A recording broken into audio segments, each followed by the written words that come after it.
Hello everyone, how are you friends. I hope कि सब ठीक होंगे, अच्छे होंगे और स्वस्थ होंगे। तो गाइज़, ये वीडियो बना रहा हूँ मैं अपनी इंजरी से रिलेटेड। जैसे कि मैंने आप लोगों से बोला था कि बताऊँगा आपको मेरी इंजरी कैसे हुई, उस दिन क्या हुआ और किस कॉम्पिटिशन की मैं तैयारी कर रहा था और कैसे कैसे मैंने ये इंजरी फेस करी, हॉस्पिटल से लेके ऑपरेशन तक की जर्नी आपको शेयर करूँगा अभी इसी वीडियो में। तो लास्ट तक जरूर देखना, आपके लिए थोड़ी इंफॉर्मेटिव वीडियो भी रहेगी ये। So keep watching.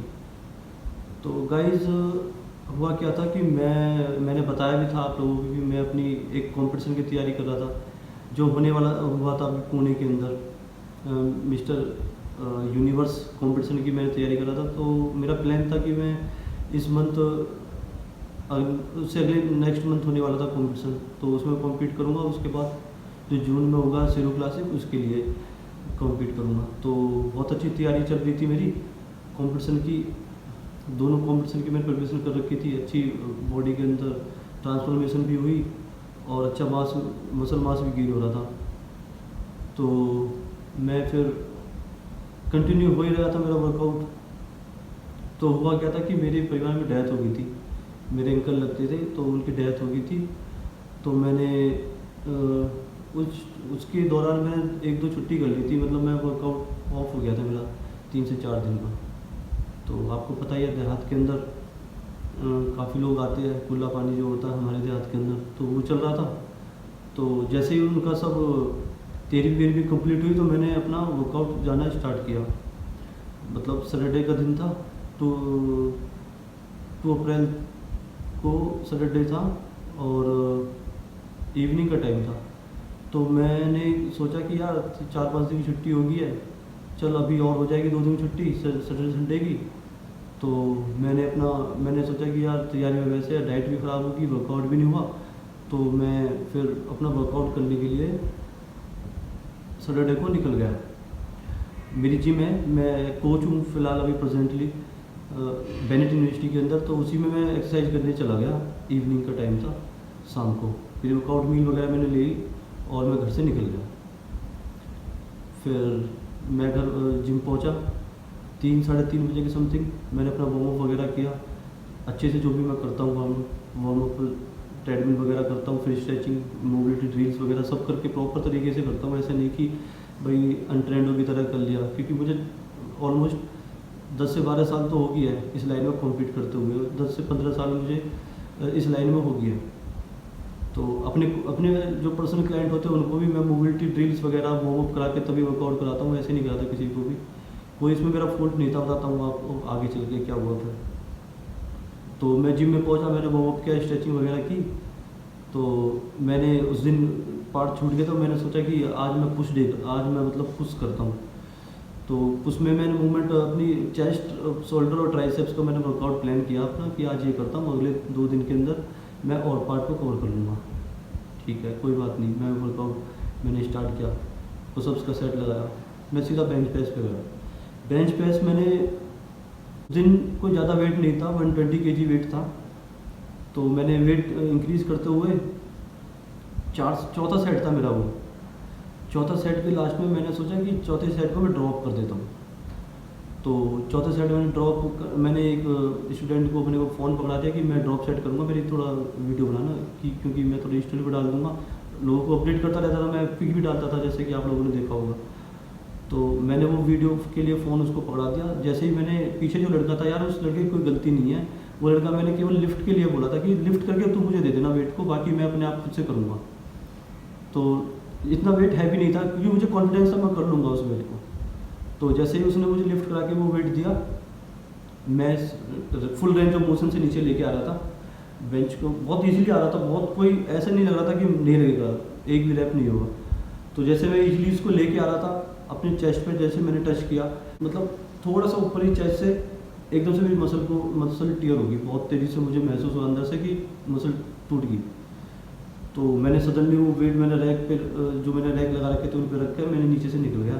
तो मुझे फील तो पूरा हो गया था कि मसल टीयर हुई है। और जैसे ही मसल टीयर हुई मुझे समझ में आ गया कि वही सिस्टम हो गया तेरे साथ में रियान करोली वाला। रायन कोहली वाला पूरा प्रॉपर वही सीन था वैसे भी मेरे साथ। तो मैंने क्या करा, मेरे दिमाग में एकदम से जैसे मसल टूटी, तो पहले मुझे ये नहीं पता चला कि मेरी इंजरी हुई है। मैंने सोचा हट यार ये तो हो गया, अब मैं कैसे कंपटीशन करूँगा। मुझे दिमाग में वही बात चल रही थी कंपटीशन कैसे करूँगा। लेकिन मैंने जब तक मुझे पेन नहीं हो रहा था, मसल टूट गई थी, तो मैंने फिर टी शर्ट निकाल के देखी तो मेरी चेस्ट यहाँ से निकल के इधर आ गई, प्रॉपर टीयर होगी। और एक साइड में जैसे मसल जैसे कोई छल्ला टूट जाता है ना, कहीं बंधा हुआ होता है और छल्ला टूट के इधर इस साइड हो जाता है, सिकुड़ जाता है, तो ऐसे सिकुड़ के आ गई। तो 10 से 15 मिनट के अंदर मेरी बॉडी के अंदर ये पूरा हाथ नीला होना शुरू हो गया लेफ़्ट, एंड चेस्ट मेरी पूरी नीली नीली होने लगी। तो मैंने फिर दर्द भी होना स्टार्ट हो गया। तो मैंने फिर अपने जो हमारे बॉस हैं विनीत सर, उनको कॉल की, सर ऐसे ऐसे हो गया मेरे साथ। तो उन्हें जिम के उसके कॉलेज के अंदर एम्बुलेंस होती है, वो मेरे पास फटाफट भेजी। तो मैं वहाँ से सीधा निकला हॉस्पिटल के लिए। एम्बुलेंस वाले मुझे कैलाश हॉस्पिटल लेके गए ग्रेटर नोएडा। तो वहाँ पे गया, उन लोगों ने भाई बहुत ही बेकार हॉस्पिटल है, उसका भी एक्सपीरियंस आपको शेयर करूँगा। तो वहाँ पे गया, उन लोगों ने काफ़ी देर तक मुझे लुटा के रखा, ऐसी कुछ ट्रीटमेंट नहीं दिया। फिर आए थोड़ी देर बाद, मैंने बोला यार मुझे बहुत दर्द हो रहा है, मुझे वो करो, कुछ पेन किलर वगैरह दो। तो मुझे फिर उन्होंने पेन किलर दी। एक पेन किलर से मेरा कुछ नहीं हुआ। मैंने बोला यार दर्द अभी भी ख़त्म नहीं हो रहा, क्योंकि दर्द काफ़ी सुन्न हो गया था। एम्बुलेंस के अंदर ही मेरा मतलब ऐसा हो रहा था कि भाई बहुत बुरा हाल हो गया। अंदर ही अंदर मैं जो एक तो वर्कआउट छूट गया, फिर कंपटीशन, ये दुनिया भर के ख्याल आ रहे थे दिमाग के अंदर कि भाई अब तो लाइफ ख़राब होगी, ये हो गया। दूसरा वो पेन मैं बस अंदर ही अंदर सहन करता हुआ आ रहा था, झेलता हुआ आ रहा था। तो फिर उन हॉस्पिटल के अंदर मुझे 2 पेन किलर दिए गए। 1 घंटे बाद उन लोगों ने इतना घंटा गलत इमरजेंसी में जाने के बाद भी उन लोगों ने 1 घंटा लगा दिया मेरे साथ एक्सरा करने का, डॉक्टर से मेरी अपॉइंटमेंट के लिए। फिर क्या हुआ, तो मेरा वहाँ पे कैलाश के अंदर एक्सरा कराया गया। एक्सरे के अंदर देखा कि कोई हड्डी तो टूटी है नहीं। तो फिर मुझे डॉक्टर के पास ले जाएगा। डॉक्टर के पास मैं गया, डॉक्टर ने देखा कि चेस्ट टीयर होगी। तो डॉक्टर भी भाई ऐसा था, डॉक्टर ने बोला कि कोई नहीं है, हड्डी वड्डी तुम्हारी ठीक है, मूवमेंट करा के देखी, पेन किलर खा रखे थे तो मूवमेंट भी अच्छी हो रही थी, सब चीज़। तो चेस्ट ऐसी उखड़ी हुई थी, ऐसे बाहर की तरफ निकली हुई थी। तो डॉक्टर ने बोला कि भाई अब माइनर सी मसल टीयर हुई है, आइस पैक करो और मेडिसिन लिख देता हूँ 1 वीक की, उससे ठीक हो जाओगे। फिर वहाँ से हमने मेडिसिन ली और थोड़ी देर के लिए उन्होंने मुझे रखा हॉस्पिटल के अंदर, आइस पैक वगैरह लगाया मेरे, और वहाँ से मुझे उन्होंने निकाल दिया। कोई दिक्कत नहीं है, मैं घर पे आ गया। मुझे घर पे आके मैं जब तक मेडिसिन लूँ तो मेरा पेन ठीक हो जाए। जितनी उन्होंने आइस पैक के लिए बोला, जितनी आइस पैक लगा रहा हूँ, आइस पैक से मेरी और स्वेलिंग होती जा रही है चेस्ट में, और ब्लड इकट्ठा होता जा रहा था पूरे हाथ में और चेस्ट के अंदर, बाइसेप्स में, पूरी मसल में और चेस्ट में भी। तो अब मैं और परेशान हो गया। मुझे 5 दिन हो गए घर पे लेटे लेटे। तो मैंने अपने भाई और पापा से बोला कि भाई प्रॉब्लम बन रही है, क्या करूँ, ये तो ठीक नहीं हो रहा, पेन किलर खराब तो ठीक हो रहा हूँ और वैसे ठीक नहीं हो पा रहा, तो दर्द हो रहा है। तो उन्होंने बोला किसी और को दिखा ले। तो मेरे दिमाग में आया कि मैं गोल्ड जिम में ट्रेनर था 3 साल पहले। तो मैंने मेरे जेपी हॉस्पिटल है नोएडा के अंदर 128 में, सेक्टर 128 में। तो उनसे मैंने उनका नंबर सडनली चेक करा था, तो उनका नंबर निकल गया डॉक्टरों का। तो वो मेरे क्लाइंट रह चुके थे। तो मैंने उनसे बात की, उन्होंने बोला ठीक है अभी हम यहीं पे, तो आजा हम तुझे दिखा देते हैं। तो नेक्स्ट डे मैं उनके पास गया। तो उन लोगों ने मुझे इमरजेंसी में दिखाया। इमरजेंसी में बहुत अच्छी तरीके से उन्होंने मतलब मुझे देखा, उन्होंने बता दिया था कि क्या हुआ। तो डॉक्टर से जिससे मेरी अपॉइंटमेंट कराई थी, वो डॉक्टर आया इमरजेंसी में। उस डॉक्टर ने मुझे देखा, उसने मुझसे बोला, उसने देखते ही बोल दिया कि भाई तेरी पेक्टोरलिस मेजर मसल जो है वो टीयर हो गई है, और अब मुझे ये देखना होगा एमआरआई के थ्रू कि कितनी टीयर हुई है। अगर नॉर्मल हुई है तो ऐसे ठीक कर दूंगा, और अगर ज़्यादा हुई है तो उसकी सर्जरी करनी पड़ेगी। तो उसके लिए एमआरआई करानी पड़ेगी। तो फिर मैं वहाँ पे गया, एमआरआई उन्होंने मेरी करी, स्लॉट खाली नहीं था तो इवनिंग में बुलाया। इवनिंग में मेरी एमआरआई हुई।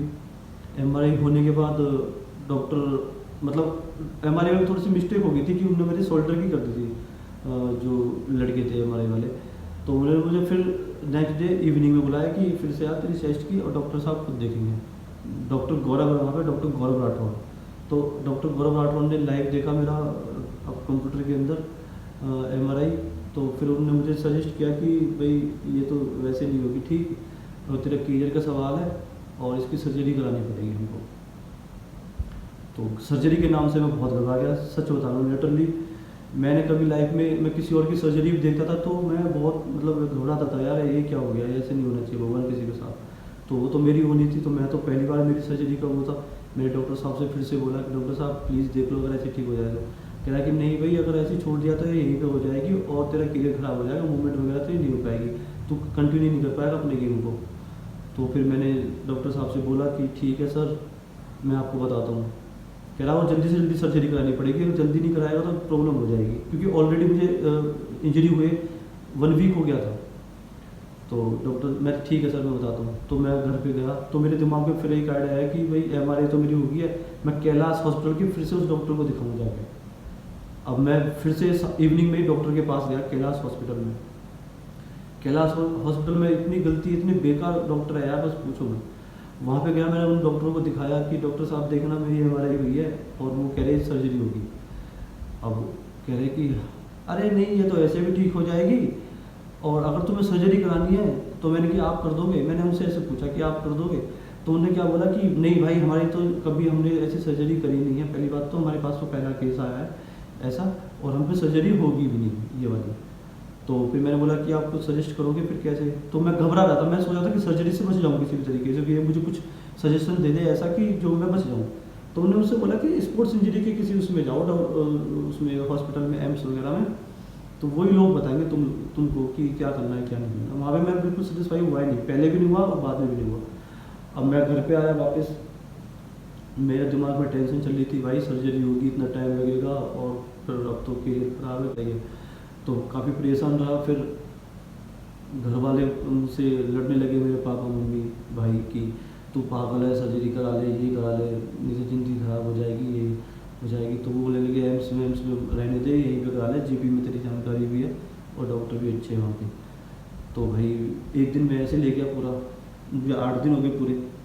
फिर मैंने डॉक्टर साहब के पास कॉल की, जो मेरे डॉक्टर थे नॉन, तो उन्होंने बोला ठीक है आज हम तेरी वो कर लेते हैं, सैटरडे को तेरी 9 तारीख को मेरी सर्जरी हुई थी, सैटरडे को तेरी सर्जरी करा देते हैं। वहाँ पे गया भाई, बहुत डर लग रहा था लिटरली, बहुत मतलब